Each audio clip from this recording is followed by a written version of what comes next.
ನಮ್ಮ ತಂದೆಯವರು ಯಾಕೆ ತೀರ್ಕೊಂಡ್ರು ನನ್ನ ಮನೆ ನಾನು ದೊಡ್ಡ ಕೈ ಕೇಳಿದಾಗ ಅವ್ರು ಕೋರ್ಟ್ ಕೇಸ್ನಲ್ಲಿ ಒಂದು ದೊಡ್ಡ ಕೇಸ್ ಯಾವುದೋ ಗೆದ್ದು ಕೊಟ್ಟರು. ಮತ್ತು ಯಾರೇ ಬಂದ್ರೂ ಕೂಡ ಈವನ್ ನಮ್ಮ ಅಪ್ಪ ಎಷ್ಟು ವಂಡರ್ಫುಲ್ ಇದ್ದಂದ್ರೆ ಅವ್ರು ತೀರ್ಕೊಂಡಾಗ 92 ಹಳ್ಳಿಯಿಂದ ಚಕಡಿ ತೊಗೊಂಡು ಬಂದು ಮಾತಾಡ್ಸ್ಲಿಕ್ಕೆ ಬಂದರು ಅಂದ್ರೆ ನಮ್ಮಪ್ಪ ಎಷ್ಟು ಪ್ರಸಿದ್ಧ ಇದ್ರು ಅಂತ ಗೊತ್ತಾಗ್ತು. ಪೇರೆಂಟ್ಸ್ ಇದ್ದವರು ವಾಕಿಂಗ್ ಕರ್ಕೊಂಡು ಹೋದಾಗ ಏನು ತೋರಿಸ್ಬೇಕು, ಇರುಬಿ ಹೆಂಗವ, ಗೆದ್ಲಿ ಹೆಂಗವ, ಗೆದ್ಲಿ ಹೆಂಗೆ ಕಟ್ಟ್ಯದ, ಇರುಬಿ ಎಷ್ಟವ, ಸಾಲ ಕಾಯಕ್ಕೆ ಹೋಗ್ತಾವ, ಹೆಂಗೆ ಗೊತ್ತಾಗ್ತದ, ಇವನ್ನೆಲ್ಲ ತೋರಿಸೋರು. ಹನಿ ಬಿ ಹೆಂಗೆ ಬಂದು ಹೆಂಗೆ ಗೂಡು ಕಟ್ತಾವೆ, ಅವು ಹೆಂಗಿರ್ತಾವೆ, ಸೋ ಮೆನಿ ಥಿಂಗ್ಸ್ ನಾವು ಸ್ಕೂಲಿಗೆ ಹೋಗೋದಕ್ಕಿಂತ ಮೊದಲನೇ ಅವನು ಕಲಿಸಿದ್ರು. ನನ್ನ ಕ್ಲಾಸ್ ಕೇಳಲಿಕ್ಕೆ ಇವನ್ ಹಾಲ್ಮಾವಿ ಸರ್ ಬಂದು ಕೂಡ್ತಿದ್ರು ದೊಡ್ಡವರು. ಹೇಳ್ತಿದ್ರು ನೀ ಹೇಳೋ ಮೆಥಡ ಪೂರ್ಣ ಬೇರೆ ಅದ, ಬೇರೆ ಎಕ್ಸಲ್. ನಾ ಹೇಳಿದೆ ನಾ ಅಲ್ಲಿ ಬರ್ತೀನಿ ಸರ್, ನೀವು ಇಲ್ಲಿ ಬರಬೇಡ್ರಿ, ಕಲಿಬೇಕಂದ್ರೆ ಎಲ್ಲಿ ಸಿಗ್ತೈತೆ ಅಲ್ಲಿ ಹೋಗ್ಬೇಕಪ್ಪ. So great man. ಬರ್ರಿ ಬೀಗ್ರ ಊಟ ಮಾಡೋಣ. ಬಾಳ್ ಮಂದಾಗ್ಲಿ ತಗೋರಿ. ನಿಮ್ಮ ಬಾಯಾರಿಕೆಯಿಂದ ಹಂಗ ಆಗ್ಲೇವಾ? ಅಂದ್ರೆ ಎಷ್ಟು ಸೂಕ್ಷ್ಮಕ್ಕೆ ನಮ್ಮನ್ನು ಡೆವಲಪ್ ಮಾಡಿಲ್ಲ. ಮಂದಿ ಮನೆಯವರು ಹೂ ಅಂತ ಅಪಾಪ ಮಾಡ್ಕೊಂಡು ತಿನ್ನಂಗಿಲ್ಲ, ಕೊಡೋದು ಕೊಡಬೇಕು. ಇದನ್ನು ತುಂಬ ಎಕ್ಸ್ಟ್ರಾರ್ಡನರಿ ಕಲಿಸಿಲ್ಲ ನಮ್ಗೆ. ಎಲ್ಲೇ ಹೋದ್ರೂ ನಾವು ಹಪಾಪಿ ಮಾಡೋಂಗಿಲ್ಲ. ಶಕ್ತಿದ್ರೆ ಹೆಲ್ಪ್ ಮಾಡ್ಬಾ. ಆಮೇಲೆ ಯಾರೇ ರಾತ್ರಿ ಕೆಲಸಕ್ಕೆ ಕರ್ಕೊಂಡು ಹೋದ್ರೆ ಬೇಕಾದಷ್ಟು ತನಕ ಕೆಲಸ ಮಾಡಿಸ್ಕೊಡ್ರಿ, ರಾತ್ರಿ 1 ತನಕ. ಬಟ್ ಮನೆಗೆ ಬಂದ ಮೇಲೆ ನಾವು ಊಟ ಮಾಡ್ಬೇಕು, ಮನ್ಯಾಗ ಮಲಗಬೇಕು. ಬಸ್ ನಿಮ್ಮಲ್ಲೇ ಮಲಗಿಸೋದು ನಿಮ್ಮ ಮನೆಗೆ ಅಲ್ಲ. ಯಾಕಂದ್ರೆ ನಾವು ಒಂದ್ಸಲ ಕೇಳಿದೆ, ಯಾಕೆ ಹಂಗೆ ಮಾಡ್ತೀವಿ? ನೀನು ಮನೆಗೆ ಬಂದಮೇಲೆ ಊಟ ಮಾಡಿದ್ರೆ ನೀನು ಕಡಿಮೆ ಮಾಡಿದೆ ಅಂದ್ರೆ ಅಲ್ಲಿ ಏನು ತಿಂದಿ ಅಂತ ಕೇಳಿಕ್ಕೆ ಬರ್ತಾವೆ ನನಗೆ. ಇಲ್ಲಾಂದ್ರೆ ಏನಾರ ರೊಕ್ಕ ಕೊಟ್ಟಂದ್ರೆ ಅರ್ಧ ತಿಂದು ಏನಾರ ತಿಂದು ಬರಬಾರ್ದು ನೀನು. ಚೆಕ್ಕಿಂಗ್ ಆಗ್ತದೆ. ಆಮೇಲೆ ಎಷ್ಟೊತ್ತು ಕೆಲಸ ಮಾಡಿದ್ವಿ ನಮ್ಗೆ ಗೊತ್ತಾಗ್ತದೆ. ಅವ್ರು ಮಾಡಿಸ್ಕೊಂಡ್ರೆ ನಮ್ಮ ತಪ್ಪೇನಿಲ್ಲ. ನಿನ್ನ ಕೆಪಾಸಿಟಿ ಏನು ನನಗೆ ಗೊತ್ತಾಗ್ತದೆ. ನಿಮ್ಮ ತಂದೆನ ಹಿಂಗೆ ಇದ್ರ? ದಿಸ್ ವೆರಿ ಡಿಸಿಪ್ಲಿನ್ಡ್, ತುಂಬ ಡಿಸಿಪ್ಲಿನ್ ಇದ್ದರು. ನಮ್ಮ ತಂದೆಯವರು ಯಾಕೆ ತೀರ್ಕೊಂಡ್ರು ನನ್ನ ಮನೆ ನಾನು ದೊಡ್ಡ ಕೈ ಕೇಳಿದಾಗ ಅವ್ರು ಕೋರ್ಟ್ ಕೇಸ್ನಲ್ಲಿ ಒಂದು ದೊಡ್ಡ ಕೇಸ್ ಯಾವುದೋ ಗೆದ್ದು ಕೊಟ್ಟರು. ಮತ್ತು ಯಾರೇ ಬಂದ್ರೂ ಕೂಡ ಈವನ್ ನಮ್ಮ ಅಪ್ಪ ಎಷ್ಟು ವಂಡರ್ಫುಲ್ ಇದ್ದಂದ್ರೆ ಅವ್ರು ತೀರ್ಕೊಂಡಾಗ 92 ಹಳ್ಳಿಯಿಂದ ಚಕಡಿ ತೊಗೊಂಡು ಬಂದು ಮಾತಾಡ್ಸ್ಲಿಕ್ಕೆ ಬಂದರು ಅಂದ್ರೆ ನಮ್ಮಪ್ಪ ಎಷ್ಟು ಪ್ರಸಿದ್ಧ ಇದ್ರು ಅಂತ ಗೊತ್ತಾಗ್ತು. ಹಳ್ಳಿಯಿಂದ ನಮ್ಮ ಹೊಲ ಉಳಿಸ್ತೇವೆ ಅವ್ರಿ, ನಮ್ಮ ಮಂತನ ಉಳಿಸ್ತೇವನ್ನ ನಿಮ್ಮಪ್ಪರಿ ಅಂತೆಲ್ಲ. ಎಕ್ಸ್ಟ್ರಾರ್ಡಿನರಿ. ಏನು ಜವಾಬ್ದಾರಿಗಳನ್ನ ಇಬ್ಬರು ನಿಮ್ಗೆ ಗೊತ್ತಿದ್ದ ಮಟ್ಟಿಗೆ ಆದ್ರೆ ಅಪ್ಪ ಬೇರೆ ಏನು ಜವಾಬ್ದಾರಿ ವಹಿಸ್ಕೊಂಡಿದ್ರು, ಅಮ್ಮನೇ ಬೇರೆ ಇಲ್ಲ. ಇವ್ರದ್ದು ಟೇಲರಿಂಗ್ ಆ್ಯಂಡ್ ಇದೆಲ್ಲ ಇದೇ ಇತ್ತು. ಆ್ಯಂಡ್ ಮಕ್ಕಳು ನೋಡ್ಕೊಡ್ತಿದ್ರು. ಅಪ್ಪ ಪ್ರತಿ ದಿವಸ ಕೋರ್ಟ್ಗೆ ಹೋಗಿ ಬರ್ತಿದ್ರು. ಪ್ರತಿ ದಿವಸ ಲಕ್ಷ್ಮೇಶ್ವರಕ್ಕೆ 9 ಗಂಟೆಗೆ ಹೋಗ್ತಿದ್ರು, ಸಾಯಂಕಾಲ 5 ಗಂಟೆಗೆ ಬರ್ತಿದ್ರು. ಆಮೇಲೆ ಬಂದ ನಂತರ and early in the morning ನಮಗೆ ಹೂಗಿ ಎಲ್ಲ ತಗೊಳ್ಳಿಕ್ಕೆ ಬರಬೇಕಾದ್ರೆ ಯಾವುದು ಸಸ್ಯ, ಯಾವ ಹೂ ಅದ, ಯಾವ ತಿಂಗಳಾಗ್ತದೆ, ಯಾವ ತಿಂಗಳ ಆಗೋದಿಲ್ಲ, ಮೇಲಾಗಿದ್ರೆ ಅದನ್ನು ಹೆಂಗೆ ತೆಗಿಬೇಕು, ಆ ಗಿಡಕ್ಕೆ ತೊಂದರೆ ಆಗದಂಗೆ ಹೆಂಗೆ ತೆಗಿಬೇಕು, ಅಲ್ಲಿ ಇವತ್ತು ಪಾತ್ರೆಗಿತ್ತಿ ಯಾವ ಬಣ್ಣದ್ದು ಬಂದು, ಜೂನ್ದಾಗ ಯಾವ ಬಣ್ಣದ್ದು ಬಂದಿದ್ದು. These are all fantastic observations. ನಮ್ಮ ಅಪ್ಪ ನಮಗೆಲ್ಲ ಕಲಿಸಿದೆ. ನಾವು ಕಾಲೇಜ್ಗಳಲ್ಲಿ ಫಸ್ಟ್ ದಿವಸ ಬಂದ್ವಿ ಅಂತಂದ್ರೆ ನಮ್ಮ ಅಪ್ಪಂದು ಈಗ ಅಕ್ಕನ ಆಗಲೇ ನಿಮ್ಗೆ ತೋರಿಸ್ತೀನಿ. ಟಚ್ ಮಿ ನಾಟ್ ಪ್ಲ್ಯಾಂಟ್ ಮುಟ್ಟಿ ಬಂದಿಲ್ರಿ ಆಕೆ. ಈಗ 2 ವರ್ಷದಲ್ರಿ ಕರ್ಕೊಂಡು ಹೋದಾಗ ಇಲ್ಲೇ ಅದಾವ. ಆಕೆ ಎಲ್ಲ ಮುಟ್ಟಿದ್ಲು ಮುಚ್ಚಿದ್ದು ಹೆಂಗೆ ಆಗ್ತೈತೆ ಅಂದ್ರೆ ಹಿಂಗೆ ಮುಚ್ತದೆ ಅಂತ ಹೇಳ್ತಾರೆ. ಆಮೇಲೆ ಕೊನೆಗೆ ಆಕೆ ಈ ಗಿಡ ಎಲ್ಲ ಮುಟ್ಟಿಲ್ಲ, ಇವು ಯಾಕೆ ಆಗೋದಿಲ್ಲ ಅಂತ ಕೇಳಲಿಕ್ಕೆ. ಅಂದರೆ ಪೇರೆಂಟ್ಸ್ ಇದ್ದವರು ವಾಕಿಂಗ್ ಕರ್ಕೊಂಡು ಹೋದಾಗ ಏನು ತೋರಿಸ್ಬೇಕು, ಇರುಬಿ ಹೆಂಗವ, ಗೆದ್ಲಿ ಹೆಂಗವ, ಗೆದ್ಲಿ ಹೆಂಗೆ ಕಟ್ಟ್ಯದ, ಇರುಬಿ ಎಷ್ಟವ, ಸಾಲ ಕಾಯಕ್ಕೆ ಹೋಗ್ತಾವೆ, ಹೆಂಗೆ ಗೊತ್ತಾಗ್ತದ, ಇವನ್ನೆಲ್ಲ ತೋರಿಸೋರು. ಹನಿ ಬಿ ಹೆಂಗೆ ಬಂದು ಹೆಂಗೆ ಗೂಡು ಕಟ್ತಾವೆ, ಅವು ಹೆಂಗಿರ್ತಾವೆ, ಸೋ ಮೆನಿ ಥಿಂಗ್ಸ್ ನಾವು ಸ್ಕೂಲಿಗೆ ಹೋಗೋದಕ್ಕಿಂತ ಮೊದಲನೇ ಅವನು ಕಲಿಸಿದ್ರು. ಅಮ್ಮ ತುಂಬ ಚೆನ್ನಾಗಿ ಹಾಡ್ತಿದ್ರು. ಹೌದು, ಓಕೆ. ಗೌರಿ ಹಾಡು, ಆ ಹಾಡು ಎಲ್ಲ ಹಾಡ್ತಿದ್ರು ಅವರು. ಆಮೇಲೆ ನೀವು ಆರತಿ ತಾಟ್ ಅಂತ ಮಾಡ್ತಿದ್ರು ಅವರು. ಪ್ರತಿ ದಿವಸ ಹೊಸವು ಸೋನಕ್ಕೆ ತಾಟ್ ಹಾಕಿದ್ರೆ ಎಲ್ಲರೂ ನಿಂತು ನೋಡೋರು. It's so wonderful. ಅದೆಲ್ಲ ತುಂಬ ಚೆನ್ನಾಗಿತ್ತು. ಮತ್ತು ನಿಮಗೆ ಚಿತ್ರಕಲೆ ಇದು ಬಿಟ್ಟು, ಪೇಂಟಿಂಗ್ ಬಿಟ್ಟು ಬೇರೆ ಏನಾದರೂ ಹವ್ಯಾಸ ಅಥವಾ ಆ ಥರದ್ದು ಏನು? ಹವ್ಯಾಸ ಆಟ ಆಡ್ತಿದ್ದೆ, ಎಲ್ಲ ಆಟ ಆಡ್ತಿದ್ದೆ. ಎಕ್ಸೆಪ್ಟ್ ನಾನು ಹಾಕಿ ಮತ್ತು ಫುಟ್ಬಾಲ್ 2 ಬಿಟ್ಟರೆ ಎಲ್ಲ ಆಟ ಆಡಿನ. ಈವನ್ ಮಲ್ಕಮ್ದೊಳಗೆ ಡಿಸ್ಟ್ರಿಕ್ಟ್ ಲೆವೆಲ್ಗೆ ಫಸ್ಟ್ ಬಂದಿದೆ. ಅವ್ರು ಧಾರವಾಡಕ್ಕೆ ಬರಬೇಕು, ಚಡ್ಡಿ ಹಾಕ್ಕೊಂಡು. ನಿಮ್ದು ಇದೆಲ್ಲ ಆಯ್ತು, ಟ್ರೈನಿಂಗ್ ಆಯ್ತು, ಎಲ್ಲ ಆಯ್ತು. ಮುಂದೆ ಜಾಬ್ಗೆ ಎಲ್ಲಿಗೆ ಹೋದ್ರಿ ನೀವು, ಏನಾಯ್ತು? ಆಮೇಲೆ DTC ಮುಗೀತು. DTC ಮುಗಿದ ಮೇಲೆ ಫಸ್ಟ್ ಬಂತು, ಎಲ್ಲ ಆಯಿತು. ನನಗೆ ಕಲಿಯೋದು ಇಂಟ್ರೆಸ್ಟ್ ಇತ್ತು ಈಗ. ದೆನ್ PUC ಸೈನ್ಸ್ ಕಲಿಯೋದಿತ್ತು. JT ಕಾಲೇಜ್ಗಲ್ಲೇ ಗದಿಗೆ ಹಚ್ಚಿದೆ. ದೆನ್ ಇಲ್ಲಿ ಅಡ್ವಾನ್ಸ್ ಪೇಂಟಿಂಗ್ಸ್ ಆ್ಯಂಡ್ ಇದು ಮೇದಲ್ಲಿ ಬರ್ತಿತ್ತು ಎಕ್ಸಾಮ್, ಡ್ರಾಯಿಂಗ್ ಅದು ಏಪ್ರಿಲ್ದಾಗ ಮುಗಿದು ಹೋಗ್ತಿತ್ತು. 2 ಎಕ್ಸಾಮ್ ಒಂದೇ ವರ್ಷದಾಗ ಮಾಡ್ಲಿಕ್ಕೆ ಸ್ಟಾರ್ಟ್ ಮಾಡಿದೆ. ಅಷ್ಟೊತ್ತಲ್ಲಿ ನಾನು ಚಿತ್ರ ತೆಗಿತೀನಿ ಅಂತ ಗೊತ್ತಾಗಿದ್ದಕ್ಕೆ ಗದಗಿನಾಗ ಆರ್ಡರ್ಸ್ ಎಲ್ಲ ಚೆಲ್ಲಿಗೆ ಸ್ಟಾರ್ಟ್ ಆದವು. ದೊಡ್ಡ ದೊಡ್ಡ ಬೋರ್ಡ್ ನಿಮ್ಮ ರೋಡ್ ಮೇಲೆಲ್ಲ ಇರ್ತಾವಲ್ಲ, ನನಗೆ ಹತ್ತಿ ಅವನ್ನೆಲ್ಲ ಕಟ್ಕೊಂಡು ಮಾಡ್ಲಿಕ್ಕೆ ಬರ್ತಿದ್ದಿಲ್ಲ. ಅಲ್ಲಿ ಅವ್ನು ಹೇಳ್ತಿದ್ದೆ, ಇದೆಲ್ಲ ಕಟ್ ರೆಡಿ ಮಾಡ್ಬೇಕು, ಈ ಏರಿಯಾ ಇಷ್ಟೆಲ್ಲ ಎಲ್ಲ ಹೊಡಿಬೇಕು, ಇದು ಹೊಡಿಬೇಕು ಎಲ್ಲ ರೆಡಿ ಇರ್ತದಲ್ಲ. ಒನ್ ನೈಟ್ ಹೋಗಿ ಫುಲ್ ಪೇಂಟಿಂಗ್ಸ್ ಮಾಡಿ ಲೆಟ್ರಿಂಗ್ಸ್ ಬಂದುಬಿಡ್ತಿದ್ದೆ. ಎಷ್ಟು ಅಮೌಂಟ್ ಕೊಡ್ತಿದ್ದೆ? ನಿನಗೆ 50, ನನಗೆ 50. ಅವ ಅಂದ, ನಮ್ಗೆ ಯಾರೂ ಹಿಂಗೆ ಕೊಡಂಗೆ ಇಲ್ರಿ ಸರ್. ನಾ ಹೇಳ್ದೆ, ನೀ ಅದೆಲ್ಲ ಮಾಡಿದ್ರೆ ನನಗೆಲ್ಲಿ ಮಾಡ್ಲಿಕ್ಕೆ ಬರ್ತಿತ್ತಪ್ಪ. ಹಿಂಗಾಗಿ ನನಗೆ ಆರಾಮಿಲ್ಲದ್ರೆ ಅವ್ರು ಕಾಳಜಿ ತಗೋತಿದ್ದೆ ಕುಲ್ಕರ್ಣಿಯವರು. ಹಿಂಗಾಗಿ ಇಲ್ಲಿ ಏನದ ಆರ್ಟ್ ಮಾಡ್ಕೋತ ನಾನು ಕಲ್ಕೋತೋದು. ಹಿಂಗಾಗಿ ನನಗೆ ತೊಂದರೆ ಆಗಲಿಲ್ಲ, ಅಂದರೆ ಡಿಪೆಂಡ್ ಆಗಲಿಲ್ಲ. ಆಮೇಲೆ ಅಣ್ಣ ಏರ್ಫೋರ್ಸ್ ಸೇರಿಬಿಟ್ರು. ಆ್ಯಕ್ಚುಲಿ ಅವಾಗ ಕಂಟಿ ಅಂತ ಒಬ್ರು ಎಜುಕೇಷನ್ ಮಿನಿಸ್ಟರ್ ಇದ್ರು. ಅವಾಗ ಕಾಲೇಜೆಲ್ಲ ಬಂದದು. ಅವು ಮನಿ ಆ್ಯಕ್ಚುಲಿ ನೋಡಿದಾಗ ಅಂದ, ನಾನು ಏರ್ಫೋರ್ಸ್ ಮನ್ಯಾಗ ಹೇಳಿಲ್ಲ. 2ನೇ ಅಕ್ಕನ ಮದುವೆ ಇತ್ತು, 3 ದಿವಸ ಇತ್ತು. ಲೈಟ್ನಿಗೆ ಅರೇಂಜ್ ಮಾಡ್ತೀವಿ ಅಂತಂದಾಗ ಗದಿಗೆ ಹೋಗಿ ನಾನು ಲೈಟ್ನಿಗೆ ತೊಗೊಂಬರ್ತೀನಿ ಅಂತ ಹೋದವ. ಒಂದು ಲೆಟ್ರ್ ಬರ್ದ, ನಂದು ಪುಣಾಕ್ ಸೆಲೆಕ್ಟ್ ಆಗಿದೆ, ನಾನು ಮದುವೆಗೆ ಬರೋದಿಲ್ಲ. ಅವಾಗ ಮನೆಯೊಳಗೆ ಪರಿಸ್ಥಿತಿ ಏನಂತ ಹೇಳ್ರಿ, ಟೋಟಲಿ ಸ್ಪಾಯ್ಡ್. ಅವಾಗ ನಾನು ಹೇಳಿಲ್ಲ, ನಾನು ದೇಶದ ಸಲುವಾಗಿ ಹೋಗಿದ್ದೇನೆ, ನೋ ಪ್ರಾಬ್ಲಮ್. ಈ ರೀತಿ ನಮ್ಮಲ್ಲಿ ಹೆಂಗಿತ್ತು, ಪ್ರತಿಯೊಬ್ಬರಲ್ಲೂ ನಾವು ಡಿಪೆಂಡ್ ಆಗಬಾರ್ದು. ಆಮೇಲೆ ಅದೆಲ್ಲ ಆಯಿತು, ಫೇಮಸ್ ಆಯಿತು. BSc PUC ಸಹಿತ ನಮ್ಮದು ಫಸ್ಟ್ ಕ್ಲಾಸ್ ಆಯಿತು. ಇಲ್ಲಿ ಧಾರವಾಡಕ್ಕೆ ಬಂದಾಗ ಅಪ್ಲಿಕೇಶನ್ ಹಾಕಿದ್ದೆ. ನಮ್ಮ ರಿಲೇಟಿವ್ ಒಬ್ರು ಇದ್ದರು, ಹಳಪೇಟೆ ಅಂತ. ಆಯಿತು, ಹಾಕಿದ ಮೇಲೆ ಫಸ್ಟ್ ಲಿಸ್ಟ್ನಾಗ ಬಂದುಬಿಡ್ತೀವಿ. You are selected first list. ಅವು KCD JSS 2 ಕಾಲೇಜು. ಅದು ಆಕ್ಸ್ಫರ್ಡ್ ಯೂನಿವರ್ಸಿಟಿ ಇದ್ದಂಗೆ ಹೋಗು ಅಂತಂದ್ರೆ ನಾವು ಧಾರವಾಡಕ್ಕೆ ಹೆಂಗೆ ಬರಬೇಕು? It's unknown place. ನಮ್ಮ ಒಂದು ಎಲ್ಲರೂ, ಯಾಕಂದ್ರೆ ಇನ್ನಿಬ್ಬರು ಕಾಲೇಜಿಗೆ ಬಂದಾರ, ನಿಂದೊಂದು ಕಾಲೇಜ್ ಆಗ್ತದ, ನೀನು ಗದಿಗೆ ಅಲ್ಲಿ ರೊಟ್ಟಿ ಕಳಿಸಿ ಬಿಟ್ಬಿಡ, ನಾನು ಬರ್ತೀನಿ ನಡಿ. ಏನು ಧೈರ್ಯ ಹಾಕಿದೆ, ನೀವು ಇಮ್ಯಾಜಿನ್ ಮಾಡ್ಲಿಕ್ಕೂ ಶಕ್ಕಿಲ್ಲ ಹಾಕಿ ಧೈರ್ಯ. ಬಂದ್ವಿ, ನಮ್ಮ ರಿಲೇಟಿವ್ ಮನೆಯೊಳಗೆ ಅವ್ರ ಮಗಳು ಮದುವೆ ಇತ್ತು. ಮದುವೆ ಇರೋ ಮಟ್ಟ ಬರೋಬ್ಬರಿ ಇತ್ತು. ಮುಂದೆ ಮನೆ ಬೇಡ್ರಿ ಅಂತ ನಿಂತ್ರ. ನಮ್ಮವ್ವ ಮೊದ್ಲಿಗೆ ಬಂದು ಕೂಡ ಹೇಳಿಲ್ಲ, ನೀ ಬಾಡಿಗೆ ತೊಗೋಬೇಕು, ಪುಕ್ಕಟ ಮನೆ ಬೇಡ. ನಮ್ಮವ್ವಂದ, ಏಯ್ ನೀ ಏನು ಕೊಡ್ತಿದ್ದಿ? ಎಲ್ಲ ನಮ್ಮವ್ವ ಹೇಳಿದ್ದು, ಯಾವ ಕಾರಣಕ್ಕೂ ಬೇಕಾದ್ರೆ ಒಮ್ಮೆಲೆ ನಾನು ಕೊಡ್ಲಿಕ್ಕೆ ಆಗ್ಲಿಕ್ಕಿಲ್ಲ, ಅಷ್ಟರ ಕೊಡ್ತೀನಿ, ಒಟ್ಟು ಬಾಡಿಗೆ ತೊಗೋಬೇಕು. Is my mother's condition. ಬಂದ್ವಿ, ಮದುವೆ ಆಯ್ತು. ಮದುವೆ ಆದಮೇಲೆ ಪ್ರೆಸ್ ಇತ್ತು, ಪ್ರೆಸ್ನೊಳಗೆ ಹೋಗ್ತಿದ್ದೆ. ಒಂದು ಕೌಂಟ್ ಮಾಡೋ, ಇದನ್ನು ಮಾಡೋ, ಆಮೇಲೆ ಪೇಪರ್ ಎಣಿಸ್ಕೊಡು ಎಲ್ಲ ಮಾಡಿದ್ವಿ.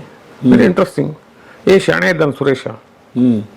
ಆಮೇಲೆ ನಮ್ಮ ತಮ್ಮನ BA ಇದ್ದ, ಮಾಡ್ತಿದ್ವಿ. ಮುಂದದು ಅವಾಗೇನು ತಲೆಯಲ್ಲಿ ಬಂತ ಗೊತ್ತಿಲ್ಲ, ಮನೆ ಬಿಡ್ಬೇಕಂತಂದ.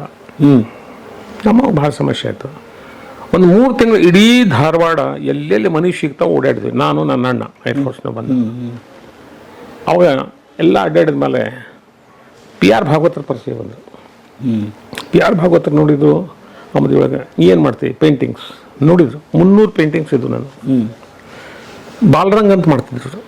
ಆ ಬಾಲರಂಗದಿಂದ ನಿಂದು ಎಕ್ಸಿಬಿಷನ್ ಅರೇಂಜ್ ಮಾಡ್ತೀವಿ ಅಂದರೆ ನಾನು ಹ್ಞೂ ಅಂದೆ. ನನಗೇನು ದುಡ್ಡು ಗಿಡ್ಡು ಸಿಗೋದು ಅದಕ್ಕಿಲ್ಲ, ಇಲ್ಲ, ಎಕ್ಸಿಬಿಷನ್ ಮಾಡ್ತೀವಲ್ಲ. ನಮ್ಮ ಬಾಲರಂಗ್ ಅವರು ಆನರರಿ ಮಾಡ್ತಿದ್ರು.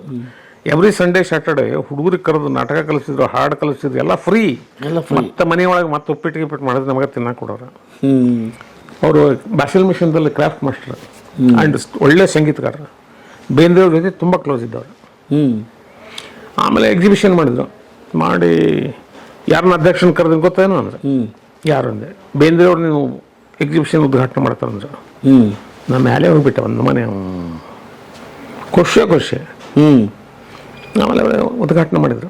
ಮಾಡಿದ ನಂತರ ಚಂದ್ರಶೇಖರ್ ಅಂತ ಕಮಿಷನರ್, ಪೊಲೀಸ್ ಕಮಿಷನರ್ ಪ್ರಿಸೈಡಿಂಗ್ ಕರೆದು ಎಲ್ಲ ಮಾಡಿದರು. ಏನೇನು ಮಾಡ್ತಾರೆ ಪ್ರತಿಯೊಬ್ಬರು ಅಪ್ರಿಸಿಯೇಟ್ ಮಾಡಿದ್ರು. ಪೇಂಟಿಂಗ್ಸ್ ಮಾಡಿಲ್ಲ ಮಾಡಿದ್ಮೇಲೆ ಏನು ಮಾಡ್ತಾರೆ? ಇಲ್ಲ, ನಾನು ಹೇಳಿದೆ, ಇಲ್ಲ ನಂಗೆ ಮನೆ ಸಿಕ್ಕಿಲ್ಲ, ಇಲ್ಲಿ ಇಲ್ಲ ಅಂತ ಏನು ಹೇಳಿಕ್ಕೆ ಬರೋದಿಲ್ಲ. ಚಂದ್ರಶೇಖರ್ ಇಲ್ಲ, ಮತ್ತು ಅವರು ಮನೆ ಬಿಡೋ ಇಲ್ಲ ಅಂತಂದರೆ ಎಲ್ಲ ಸಾಮಾನು ಹೊರಗೆ ಹಾಕ್ತೀವಿ ಅಂತ ಹೇಳ್ಯಾರ. ಚಂದ್ರಶೇಖರ್ ಏನು ಹೇಳಿದ್ರು ಗೊತ್ತಾ, ನಿನಗೆ ಮನೆ ಸಿಗದೆ ಹೋದ್ರೆ ಅವ್ರು ಏನಾರ ಹಂಗೆ ತಕರಾರು ಮಾಡಿದರೆ ನನಗೆ ಹೇಳಿ ನಾ ಎಲ್ಲ ಸಮ ಮಾಡ್ತೀನಿ ಅಂದರೆ ಸಪೋರ್ಟಿಂಗ್ ಎಲ್ಲ ಆಯ್ತು. ಬೇಂದ್ರೆ ಅವ್ರ ಪರಿಚಯ ಬಂತು. ಎಕ್ಸಿಬಿಷನ್ ನೋಡ್ಲಿಕ್ಕೆ ಬಂದರು. ಅದ್ರ ಪರಿಣಾಮ ಏನಂತಾರೆ, ಹುದ್ದಾರ್ ಅವ್ರ ಪರಿಚಯ ಆಯಿತು. ಅವ್ರು ಇಡೀ ಸ್ಟೇಟದ ಟೆಕ್ಸ್ಟ್ ಬುಕ್ ಪ್ರಿಂಟ್ ಮಾಡೋರು ಅವ್ರೊಬ್ಬರೇ ಇದ್ರು, ಆಫ್ಸೆಟ್ ಪ್ರಿಂಟ್. ಅವ್ರು ನೋಡಿದರು, ನಾವು ಕೆಲವು ಚಿತ್ರ ತೆಗಿಲಿಕ್ಕೆ ಕೊಡ್ತೀನಿ, ತೆಗಿತೀನೋ ಅಂದ್ರೆ ವಾಯ್ಸ್ ಬಾ ಹಂಗಾರೆ ಸಂಜೆ ಮುಂದೆ ಹೋದ್ವಿ, ಕೊಟ್ರು. ಇವನ್ನ 4-5 ದಿವಸ ತೆಗೆದು ಕೊಡ್ತೀಯಾ ಅಂದ್ರೆ ನೋಡಿದೆ. ಸಂಜೆ ಮುಂದೆ ಒಯ್ದು ಕೊಟ್ಟೆ, ಅದಂಥವೇನು ಭಾಳ ಡಿಫಿಕಲ್ಟ್ ಏನು ಇರಲಿಲ್ಲ.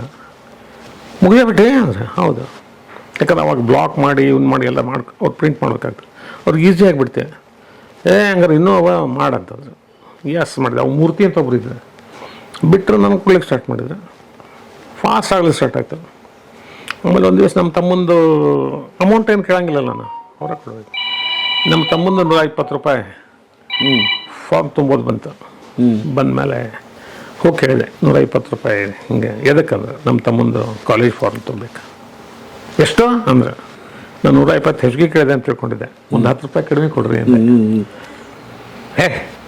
ಆಯ್ತು ಅಂದ್ರೆ ಮುಂಡಾಸ ಅಂತ ಕ್ಲಾರ್ಕ್ ಇದ್ರೆ ಕರೆದು, ಇವ್ರ ಹೆಸರಲ್ಲೇ ಕೆನರಾ ಬ್ಯಾಂಕ್ನಾಗ $500 ಫಿಕ್ಸ್ ಇಡು, ನಿನ್ಗೆ ಯಾವಾಗ ಬೇಕು ತೊಗೊಂಡು ಹೋಗು. ಫಿಕ್ಸ್ ಅಮೌಂಟ್ ಬ್ಯಾಂಕ್ನಾಗ ಇಟ್ಬಿಡ $500. ಹಾಂ ಅದು ಕಾಯಂ, ನಿನ್ಗೆ ಯಾವಾಗ ಬೇಕು ಅವಾಗ ತೊಗೊಂಡೋಗು, $120 ತಗೋ ಅಂದ್ರೆ.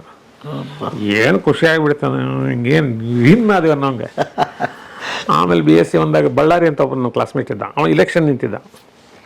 ಅವಾಗ ಏನಾಗಬೇಕಿತ್ತು, ನಾಳೆ ಬೆಳಗ್ಗೆ ಹರಿದ್ರಾಗ ಕೆಲವೊಂದು ಏರಿಯಾ ಇದ್ದು, ಆ ಏರಿಯಾದಾಗ ಇವಾಗ ಪೋಸ್ಟರ್ ಹಚ್ಚಲಿಲ್ಲ ಅಂದ್ರೆ ಅದು ಅಡ್ವರ್ಟೈಸ್ಮೆಂಟ್ ಕರೆಕ್ಟ್ ಆಗೋದಿಲ್ಲ. ಹೆಂಗೆ ಮಾಡಬೇಕು, ಇನ್ನೊಬ್ಬ ಬೆಳಗ್ಗೆ ಹರಿದ್ರಾಗ ಹಚ್ಚಿಬಿಡ್ತಾನೆ, ಏನು ಮಾಡಬೇಕು? ನಾನು ಕ್ಲಾಸ್ಮೇಟ್, ಯಾಕಾಗಿ ಮಾಡ್ತಿಲ್ಲ ಅಂದೆ. ಮತ್ತು ಹೆಂಗೆ ಅಂದು, ನಾ ಮಾಡಿಕೊಡ್ತೀನಿ ಅಂದೆ. ಯಾವಾಗ ಮತ್ತು ನೀನು ನಾಳೆ ಒಂದೊಂದು ಮಾಡ್ಕೊತ ಕೂತ್ರೆ ಯಾವಾಗ? ಈ ಕಾಲೇಜ್ ಮುಗಿಯುತ್ತೆ 6 ಗಂಟೆಗೆ, ಊಟ ಮಾಡಿ 8 ಗಂಟೆಗೆ ನಿನ್ನ ಮನೆಗೆ ಬರ್ತೇನೆ. ಪೇಪರ್ ಒಂದು ರೆಡಿ ಇದೆ, ಕಂಟೆಂಟ್ ಏನು ರೆಡಿ ಇದೆ. 10 ಗಂಟೆ ಒಳಗೆ ಇಷ್ಟು ಮಾಡಿಕೊಡ್ತೇನೆ. ಎಷ್ಟು ಮಾಡ್ಬೇಕಾ? 10 ಮಾಡ್ಬೇಕಲೇ ಅಂದ. 10 ಆಗ್ತಾವಂದೆ. 10 ಹೆಂಗೆ ಆಗ್ತಾವಲೇ ಅಂದ. ಆಗ್ತಾವ ನಂಗೆ ಮಾಡಿಕೊಡ್ತೀನಿ. ಯಾಕಂದ್ರೆ ನಾವು ಗದಗಿನಾಗ ದೊಡ್ಡ ದೊಡ್ಡ ಪೋಸ್ಟ್ ಮಾಡಿದ್ರಿ, ಯಾ ಲೆಕ್ಕ. ಅವ್ರ ಮನೆಗೆ ಹೋದ್ವಿ. ಆಮೇಲೆ ಈ ಬರೀ ಏನಿಲ್ಲ, ಪೆನ್ಸಿಲ್ 2 ಗೆರೆ ಹೊಡಿಬೇಕಷ್ಟ ಈ ಸೈಜ್ನಾಗ ಹಿಂಗೆ. ಎಸ್ ಅನ್ನು ಅವ ಇನ್ನೊಂದು ಗೆರೆ ಹೊಡಿದ್ರಾಗ ಇದು ಮುಗಿಸ್ಬಿಟ್ಟಿರ್ತಿದ್ದೆ. ಅವರಪ್ಪ ಕೂತ್ಕೊಂಡು ನೋಡಿದ್ರು, ಏನು ವಂಡರ್ಫುಲ್, ಒಂದು ತಾಸಿನಾಗೆಲ್ಲ ಮುಗಿದೋಯ್ತು. ಆಶ್ಚರ್ಯ ಆಯ್ತು. ನೀ ಏನು ಮಾಡ್ತೀಯಪ್ಪ ಅಂತ ಕೇಳಿದೆ. ಅವ್ರ ಅಸಿಸ್ಟೆಂಟ್ ಡೈರೆಕ್ಟರ್ ಅಗ್ರಿಕಲ್ಚರ್ ಯೂನಿವರ್ಸಿಟಿ ಅವ್ರ ತಂದೆ. ಖುಷಿಯಾಗ್ಬಿಡ್ತಾರೆ. ಖುಷಿಯಾಗಿ ನಮ್ಮ ಯೂನಿವರ್ಸಿಟಿ ಕೆಲವು ಚಾರ್ಟ್ ಇರ್ತಾವೆ, ಮಾಡಿಕೊಡ್ತೀನಿ ಅಂದ್ರೆ ಮಾಡಿಕೊಡ್ತೀನಿ ಅಂದ್ರೆ. ಈಗ ಅಲ್ಲಿಂದ ಬೆಸ್ಟ್ ವರ್ಕ್ ಸ್ಟಾರ್ಟ್ ಆಯ್ತು. ಅವ್ರ ಕಲ್ಲು ಹೇಳಿದ್ರು, ಎಷ್ಟು ಬೀಳ್ತೈತಿ ಅಂದರು. ಕೇಳಿ ಹೇಳ್ತೀನಿ ರೀ, ಮತ್ತು 2 ಕಡೆ ರೋಲರ್ ಕಟ್ಗೆ ಹಿಂಗೆ ಹೊಡೆದು ಕೊಡ್ಬೇಕು. ಅವಾಗೆಲ್ಲ ಹಿಂಗೆ ಸುಳ್ಳಿ ಸುತ್ತಿಡೋರೆಲ್ಲ. ಹ್ಞೂ ಅಂದೆ. ಎಷ್ಟು ಬೀಳ್ತದೆ? ಇಲ್ಲ, ಅವ್ರು ರೋಲರ್ಗೆ ಎಷ್ಟು ಅಂತ ತಿಳ್ಕೊಂಡು ಹುದ್ದಾರ್ರವ್ರು ಕೇಳಿ ನಾನು ಹೇಳ್ತೀನಿ. ಅವ್ರು ಹೇಳಿದ್ರು, 2 ರೋಲರ್ಗೆ $2 ಹೊಡೆದು ಕೊಡ್ಲಿಕ್ಕೆ. ಬಂದು ಹೇಳಿದೆ, $3 ಒಂದು ಮಾಡಿಕೊಡ್ತೀನಿ ಅಂದೆ. ಎಷ್ಟು ಅಂದ್ರೆ $3. ಹೆಂಗೆ ಲೆಕ್ಕ ಮಾಡಿದೆ? ಏನಿಲ್ಲ ರೀ, 4 ಕಣೆ ಪೇಪರ್ ರೀ, $2 ರೀ, $2 4 ಕಣೆ ಐತ್ರಿ, 12 ನಂಗೆ ಮಾಡಿದ್ದಕ್ಕೆ ಪೇಂಟ್ ಅದೆಲ್ಲ ಹೊತ್ತಿದ್ದು ಹೊತ್ತಿದ್ದು $20 ಒಂದಂತ ಹೇಳ.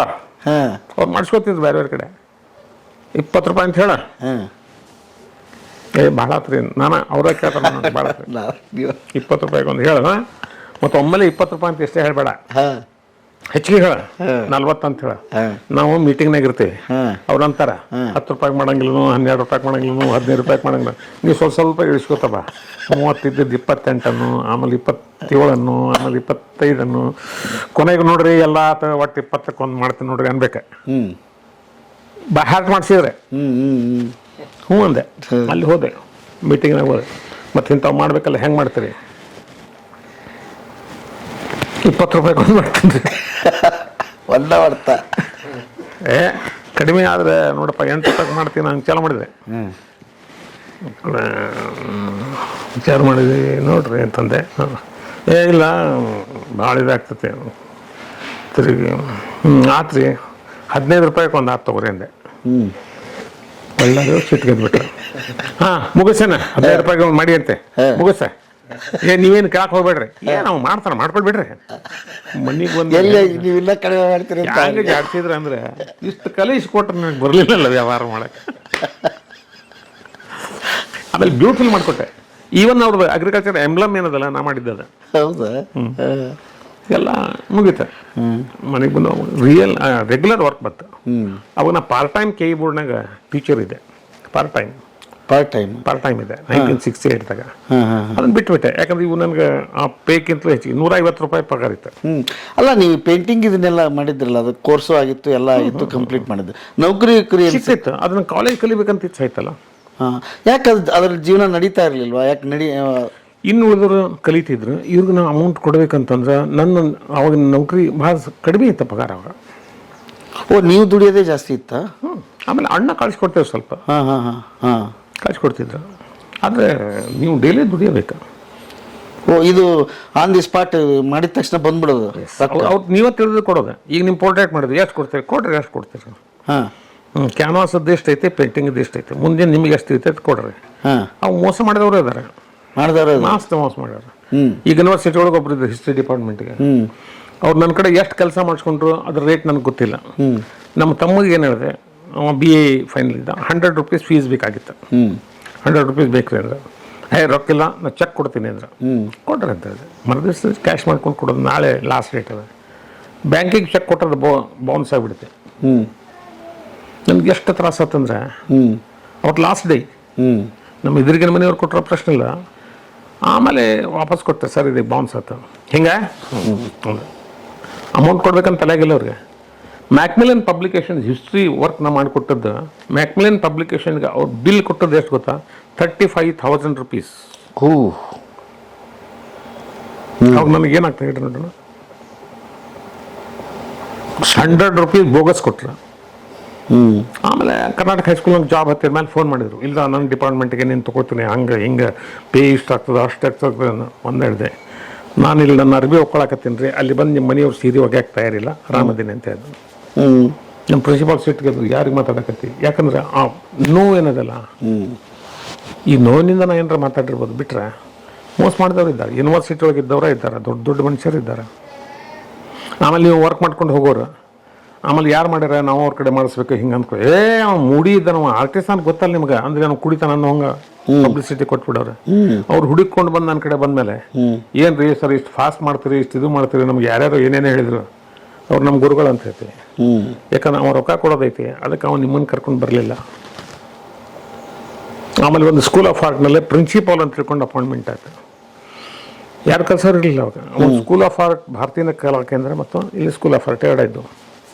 ಎಸ್, ನಮಗೆ ತಿಂಗಳ ಕೊಡ್ಲಿಕ್ಕೆ ಆಗೋದಿಲ್ಲ, ವರ್ಷದ ಕೊನೆಗೆ ಕೊಡ್ತೀವಿ ಅಂದ್ರೆ ಎಸ್, ಉಳಿದೇನು ವರ್ಕ್ ಬರ್ತಾಯಿತ್ತು. ಹಂಗಾರೆ ಬಂದ್ರೆ ಆಯಿತು, ವರ್ಷದ ಕೊನೆಗೆ ಒಂದು ಮಾಲಿ ಶಾಲೆ ಹಾಕಿ ಫಸ್ಟ್ ಕ್ಲಾಸ್ ಮಾಡಿ ದೊಡ್ಡ ಒಂದು ಪಾಕೆಟ್ ಕೊಟ್ಟರು. ಎಲ್ಲರೂ ಕಾಣೋಂಗೆ ಫೋಟೋ ಆಗ್ಬೇಕಲ್ಲ.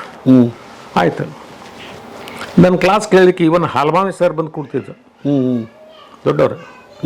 ಆಯ್ತು, ನೀ ಹೇಳೋ ಮೆಥಡ ಪೂರ್ಣ ಬೇರೆ ಅದ, ಬೇರೆ ಎಕ್ಸಲ್. ನಾ ಹೇಳಿದೆ, ನಾ ಅಲ್ಲಿ ಬರ್ತೀನಿ ಸರ್, ನೀವು ಇಲ್ಲಿ ಬರಬೇಡ್ರಿ, ಕಲಿಬೇಕಂದ್ರೆ ಎಲ್ಲಿ ಸಿಗ್ತೈತೆ ಅಲ್ಲಿ ಹೋಗ್ಬೇಕಪ್ಪ. So great man. ಆಯ್ತು, ಬಂದರು ಕೂತರು ಎಲ್ಲ ಆಯಿತು. ವರ್ಷದ ಕೊನೆಗೆ ಇದ್ರೊಳಗೆ ಅಮೌಂಟ್ ಐತಿ ಅವ್ರದ್ದೆಲ್ಲ, ಇಡೀ ವರ್ಷ ನಮ್ಮ ಇದ್ರ ಸಲುವಾಗಿ ಹಿಂಗೆ ಮಾಡ್ಯಾರ ಹಂಗೆ ಮಾಡ್ಯಾರ ಅಂತ ಕೊಟ್ಟರೆ, ತೆಗೆದು ನೋಡಿದ್ರೆ ₹100 ಅಷ್ಟಾಯ್ತು. ಶಿವನ್ ಅದನ್ನು ಬಿಟ್ಟೆ ನಾನು, ಯಾಕಂತಂದ್ರೆ ಇದು ಉಪಯೋಗ ಬಿಡೋದಿಲ್ಲ. ಹೆಂಗೆ ಮೋಸ ಮಾಡಿದ್ರಲ್ರಿ, ಅದು ನನ್ನ ಫೀಸ್ ಅದು. ಓಕೆ, ಇನ್ನೇನೋ ಕಲಿಸಿ ಹೋಗಿದೆ. ಹೌದ್ರಿ, ನೀವು ಯೂನಿವರ್ಸಿಟಿಗೆ ಹೋದ್ರೆ ನೀವು ಇಷ್ಟು ಸಾವಿರ ಅಷ್ಟು ಸಾವಿರ ಕೊಡ್ಬೇಕಾದಲ್ಲ. ಮತ್ತು ಇವು ಲೆಸನ್ಸ್ ಸೊಸೈಟಿ ಒಳಗೆ ಕಲಿಸಿದ್ರಲ್ಲ, ಬೆಸ್ಟ್ ಫ್ರೀ. ನನ್ನ ಕಡೆ ದುಡ್ಡು ಇಲ್ಲಪ್ಪ, ಮತ್ತು ಇದನ್ನು ಕೊಟ್ಟರೆ ಕಲಿಸ್ತಾರೆ ಅವ್ರು. ನಾವು ಹಂಗೆ ತಿಳ್ಕೊಂಡೆ, ಫೀಸ್ ಇದೆ, ಕೆಟ್ಟ ಅನ್ಸ್ಕೊಳ್ಳೋ ಕಾರಣ ಇಲ್ಲ. ಆದರೆ ಅದರಿಂದ ನಾನು ಹೆಚ್ಚು ಕೆಲಸ ಮಾಡ್ಲಿಕ್ಕೆ ಸ್ಟಾರ್ಟ್ ಮಾಡಿದೆ. ಅವಾಗ ಎಷ್ಟು ವಯಸ್ಸು ನಿಮಗೆ? 20. ಓಕೆ. ಮುಂದೆ ಮತ್ತೇನಾಯ್ತು? ಇದಕ್ಕೆ ಹೋದ್ರಿ, ಕೆಲಸ ಯಾವಾಗ ಸಿಕ್ತು ನಿಮಗೆ? ಅಲ್ಲ, ನಮ್ಮ ಕೆ ಇ ಬೋರ್ಡ್ನಾಗ ಇತ್ತು, ಅದನ್ನ ಜಾಯಿನ್ ಮಾಡಿದೆ. ಆಮೇಲೆ ಬಿಟ್ಟೆ. ಆಮೇಲೆ ಎಕ್ಸ್ಟರ್ನಲ್ ಮಾಡ್ಲಿಕ್ಕೆ ಸ್ಟಾರ್ಟ್ ಮಾಡಿದೆ. ಆಮೇಲೆ ಯೂನಿವರ್ಸಿಟಿ ಒಳಗೆ ಟೆಕ್ಸ್ಟ್ ಬುಕ್ ಕಮಿಟಿ ಇತ್ತು. ಅಲ್ಲೇ ವೃಷಭೇಂದ್ರ ಸ್ವಾಮಿ ಅಂತ ತಿಳ್ಕೊಂಡು ಡೈರೆಕ್ಟರ್, ಅವರು ಒಡೆಯರ್ ಅವ್ರ ಪರಿಚಯ ಬಂತ. ಒಡೆಯವ್ರು ಹೇಳಿದ್ರು, ನಾನು ಅಲ್ಲಿ ವೃಷಭೇಂದ್ರ ಸ್ವಾಮಿಗೆ ಹೇಳ್ತೇನೆ ಇದೆ. ಅಲ್ಲಿ ಆ್ಯಕ್ಚುಲಿ ರೇಟ್ ಹೆಂಗೆ ಮಾಡ್ತಾರೆ, ಏನು ಕಂಡೀಷನ್ ಇರ್ತದೆ, ಕೊಟೇಶನ್ ಅಂದ್ರೆ ಏನು ಗೊತ್ತಾಗಿದ್ದು ಅಲ್ಲಿ ನನಗೆ. ಯಾಕಂದ್ರೆ ಅಲ್ಲಿ 4-5 ಮಂದಿ ಆರ್ಟಿಸ್ಟ್ ಬರ್ತಿದ್ರು. I am the youngest person. ಒಂದು ಮೀಟಿಂಗ್ ಕರೆದ್ರು, ಆಮೇಲೆ ಎಲ್ಲರೂ ಬಂದರೆ ಅಷ್ಟೊತ್ತಿಗೆ ಸ್ವಲ್ಪ ಫೇಮಸ್ ಆಗಿದ್ದಿಲ್ಲ ವರ್ಕ್ ಮಾಡಿಕೊಟ್ಟ ಮೀಟಿಂಗ್. ಯಾಕಂದ್ರೆ ಮುಂದಿನ ವರ್ಷದ ಕೊಟೇಶನ್ಸ್ ಕರ್ಲಿಕ್ಕೆ ಅದ. ಎಲ್ಲರೂ ಬಂದಾರ್ರಿ, ಕುಲಕರ್ಣಿ ಒಬ್ಬನ ಬಂದಿಲ್ಲ ರೀ ಅಂತ. ನಾ ಅಲ್ಲೇ ಕೂತೀನಿ ಎಲ್ಲಕ್ಕಿಂತ ಲಘು ಹೋಗಿನಿ. ಉಳಿದವರೆಲ್ಲ 60-62 ವರ್ಷ ಅವ್ರೆ. ಬಂದಿನ್ರಿ ಅಂತ ಏನೇನ ಈ ಹುಡುಗ ಇನ್ನು 20 ವರ್ಷ ಇವಾಗ. ಆಯ್ತು. ಆಮೇಲೆ ಅಲ್ಲಿ ಗೊತ್ತಾಯ್ತು ಅಂದರೆ ಇಂಥ ವರ್ಕ್ ಮಾಡಿದ್ರೆ ಇದಕ್ಕೆ ಎಷ್ಟು ಕೊಟೇಶನ್, ಅಥವಾ ಇದು ದೊಡ್ಡದಾದ್ರೆ ಎಷ್ಟು, ಅದಕ್ಕೆ ಕಲರ್ ಶೇಡಿಂಗ್ ಮಾಡಿದ್ರೆ ಎಷ್ಟು, ಕಲರ್ ಅವಾಗ ಆ್ಯಕ್ಚುಲಿ ಯೂನಿವರ್ಸಿಟಿ ರೇಟ್ಸ್ ಹೆಂಗಿರ್ತಾವೆ, ಆಮೇಲೆ ಕೊಟೇಶನ್ ಅಂದ್ರೆ ಹೆಂಗಿರ್ತದೆ ಅನ್ನೋದು ಗೊತ್ತಾಯ್ತು. ಉಳಿದವ್ರೆಲ್ಲ ಬೈದಾರೆ ನಮ್ಗೆ, ಇಷ್ಟು ಚೀಪ್ ರೇಟ್ನಾಗ ನೀವು ಕೇಳಬಾರ್ದಂತ. ನಿಮ್ಗೆ ಎಷ್ಟು ಹಾಕ್ತಾರೆ ಹಾಕ್ರಿ ಅಂದೆ. ಅದು ನಮ್ಗೆ ಬೆಸ್ಟ್ ವರ್ಕ್ ಕೊಡ್ತೀವಿ. ಅಂದರೆ ಒಂದು ಹಂತಕ್ಕೆ ಬಂದ್ರಿ. ಅವಾಗ ನಮ್ಗೆ ರೆಗ್ಯುಲರ್ ವರ್ಕ್ ಬಂತು, ಇಲ್ಲಿಂದ ವರ್ಕ್ ಬರ್ಲಿಕ್ಕೆ ಹೊದ್ದಾರವ್ರ ವರ್ಕ್ ಬರ್ಲಿಕ್ಕೆ. ಆಮೇಲೆ ಈಗ ಕಲಬುರ್ಗಿಯವ್ರಂಥವ್ರು ಇವರೆಲ್ಲ ಪರಿಚಯ ಆಯಿತು, ಕನ್ನಡದವ್ರು ಪರಿಚಯ ಆದರು. ಸೈಕಾಲಜಿ ವೃಷಭೇಂದ್ರ ಸ್ವಾಮಿ ಅಂತ ತಿಳ್ಕೊಂಡು ಪರ್ಸೆಪ್ಷನ್ ಅಂದ್ರೆ ಏನು, ಪರ್ಸೆಪ್ಷನ್ ವರ್ಕ್ ಹೆಂಗೆ ಬೇಕು, MA ಅವ್ರ ಪುಸ್ತಕ ಬರೀತಾ ಇತ್ತು ಸೈಕಾಲಜಿ. ಅವಾಗ ಸೈಕಾಲಜಿ ಒಳಗೆ ಪಿಕ್ಚರ್ಸ್ ಎಂಥವು ಬೇಕಾದು ಅನ್ನೋದು ನಾನು ಕಲ್ಕೊಂಡೆ. ಪರ್ಸೆಪ್ಷನ್ಸ್ ಅಂದ್ರೆ ಏನೋ ಅವೆಲ್ಲ ನಂಗೆ ಬರ್ತಿತ್ತು ಖರೆ, ಬಟ್ ಅದು ಈ ಲೆವೆಲ್ನೊಳಗೆ ಅವ್ರು ಕಲಿಸ್ತಾರೆ ನಮ್ಗೆ ಗೊತ್ತಿರಲಿಲ್ಲ. ಅವನಿಷ್ಟು ಮಾಡಿಕೊಟ್ರು. MA ಸೈಕಾಲಜಿ ಯಾರು ತೊಗೊಂಡಾರ ಇಷ್ಟು ಪಿಕ್ಚರ್ಸ್ ನಾನು ಫಿಸಿಯಾಲಜಿ ಅಂಡ್ ಎನಾಟಮಿ ಯಾವುದು ಬರೆದ ಕೆಜಿಂದಾಗ ಆ ಪುಸ್ತಕದೊಳಗಿನ ಎಲ್ಲ ಪಿಕ್ಚರ್ಸ್ ನಾನು. ಆಮೇಲೆ ಮೆಡಿಕಲ್ದವ್ರು ಬಂದರು, ಮೆಡಿಕಲ್ ಅದು ಮಾಡಿಸಿದ್ರು. ಆಮೇಲೆ ನಮ್ಮ ಪ್ರೊಫೆಸರ್ಸ್ PhD ಮಾಡ್ತಾಯಿದ್ರು ಇನ್ಸೆಕ್ಟ್ ಮಸಲ್ಸ್ ಮೇಲೆ. ರಾತ್ರಿ 8 ಗಂಟೆಯಿಂದ 12 ಗಂಟೆವರೆಗೂ ಮಾಡ್ತಿದ್ವಿ. ಅವಾಗ ಅವರೆಲ್ಲ ಮಾಡ್ತಾಯಿದ್ರು. ಕೊನೆ ಸ್ಟೇಜಿಗೆ ಬಂದಾಗ ಫಾರ್ಮಾಲಿನ್ ಹೆಚ್ಚಿಗೆ ಹಾಕಿದ್ರೆ ಎಲ್ಲ ಕೊಳತೋಗ್ಬಿಟ್ಟು ಈಗ ಅವ್ರಿಗೆ ಇನ್ಸೆಕ್ಟ್ಸೇ ಇಲ್ಲ. ಮತ್ತೆ 3 ತಿಂಗಳ ಮುಂದೆ ಹಾಕಿದ್ರೆ, ಯಾಕಂದ್ರೆ ಇನ್ಸೆಕ್ಟ್ಸ್ ಮರಿ ಹಾಕಿ ಇನ್ಸೆಕ್ಟ್ಸ್ ಆಗೋ ತನಕ ನೀವು ವರ್ಕ ಇಲ್ಲ. ಅಂದರೆ ರಿಸರ್ಚ್ ಎಷ್ಟು ಡಿಫಿಕಲ್ಟ್ ಇರುತ್ತೆ ಅನ್ನೋದು ಕಲ್ತ್ಕೊಂಡೆ.